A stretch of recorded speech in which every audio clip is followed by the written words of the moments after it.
ខាងក្រៅខ្ញុំនេះគឺជាចន្ទទីនៅខាងខេត្តកំពង់ធំខាងកវ៉ាបាក់ស្នាហើយបងប្អូនមកមើលសភាពចន្ទទីទាំងអស់គ្នាបាទ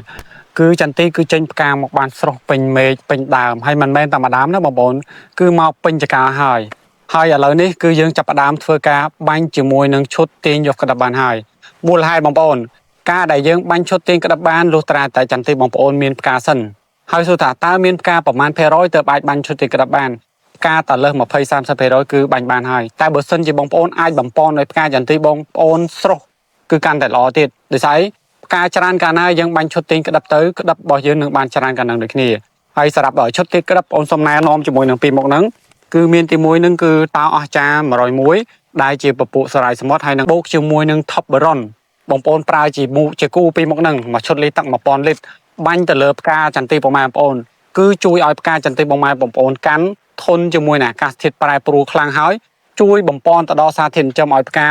បង្កាត់លំអងបានល្អផ្កាទម្លាក់ក្តាប់មកបានច្រើនហើយក៏ជួយឲ្យក្តាប់ចន្ទទីរបស់យើងកាន់ដែរហើយជាពិសេសសម្រាប់ឈុតពីរមុខនោះដែរគឺជួយទៅដល់បំពន់ក្តាប់ឲ្យក្តាប់ធំធ្លោះសាច់ម៉ែនក្របភ្លឺក្តាប់មានទម្ងន់ធ្ងន់អញ្ចឹងសម្រាប់បងប្អូនដែលចង់ប្រឹក្សាយោបល់មុននឹងទិញជីថ្នាំខាងបងប្អូនយកទៅប្រើប្រាស់អាចឆាតមកសួរនាំបងប្អូនបានឬក៏ខមមកលេខបងប្អូនផ្ទាល់នៅលើវីដេអូនេះក៏បានដែរបាទ